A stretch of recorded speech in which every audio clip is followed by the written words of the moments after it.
At 6:18 a.m., Rachel Miller's phone alarm went off. It rang for 45 seconds, then stopped. She never touched it. That detail would bother investigators later because Rachel never missed her alarms. Not once. According to her coworkers, she was obsessive about routines. Same jogging route, same coffee order, same playlist every morning. That Monday, her bedroom window was open just enough to let the cold spring air in. Her running shoes were lined neatly by the door. Her keys sat where she always left them. Everything was normal, except Rachel was gone. Some crimes explode into the world with violence. Silence, blood, screams. Others unfold quietly, inside ordinary homes, while neighbors sleep peacefully 10 feet away. This was one of those cases. The neighborhood looked harmless. Tree-lined streets, porch lights still glowing at dawn. Kids' bikes leaned against fences. A retired schoolteacher named Mrs. Calloway walked her dog every morning at 6:30 and waved at everyone. She would later tell police she remembered that morning clearly because Rachel wasn't there. Rachel had moved into the neighborhood 3 months earlier. Late 20s, recently divorced. New city, new job at a medical clinic, starting over alone. Her sister later described her as tired but hopeful. Rachel didn't tell people she was scared, but she was. New locks, motion lights. She triple-checked her doors at night. She wanted to believe she was safe. On move-in day, a neighbor offered to help carry boxes. Daniel Harper, mid-30s, soft-spoken, slight smile. He worked nights at a logistics warehouse. Everyone knew him. He fixed fences, shoveled snow, remembered names. No one ever suspects the helpful guy. Rachel's sister would repeat that sentence years later, like she was trying to convince herself. The night Rachel disappeared, she texted a friend at 9:08 p.m. "I think I finally picked the right place," she wrote. Quiet, boring, perfect. That text would become unbearable to read.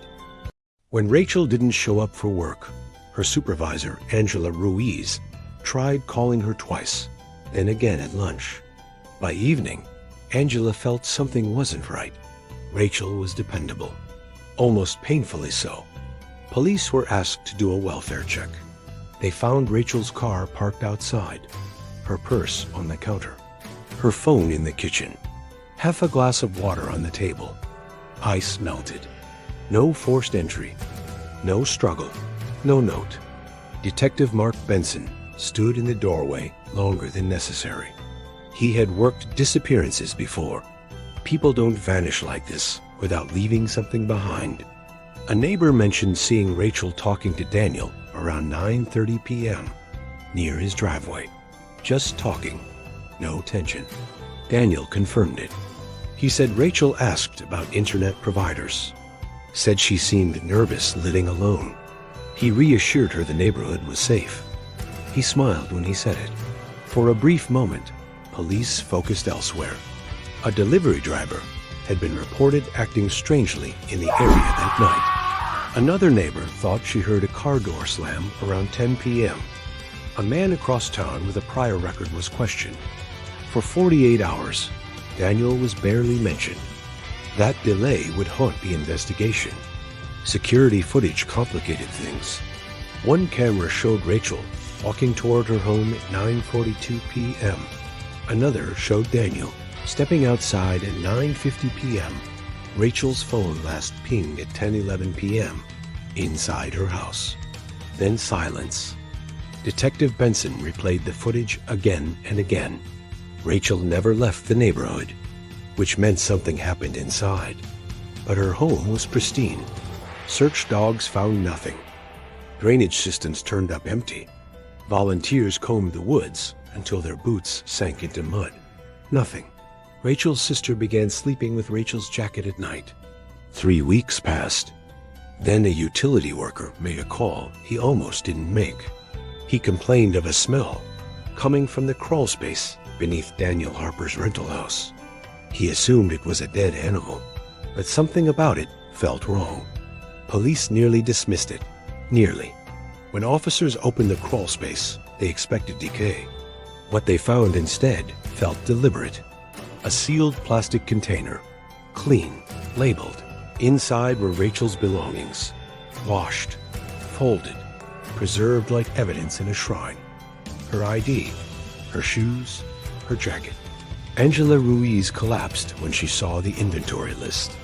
Still no body. A full forensic search followed. Behind a false panel in Daniel's storage closet, investigators discovered a narrow compartment, sound insulated, ventilated, wired with lights. Too intentional, too practiced. Inside were restraints, bedding, duct tape, and handwritten notes, schedules, observations, behavioral logs. Multiple names.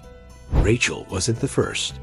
Investigators realized with horror that they had walked past this room during the initial canvass, unaware it was there. A near miss, one of many. When confronted, Daniel didn't cry. He didn't yell. He talked. At first, calmly, methodically, then inconsistently.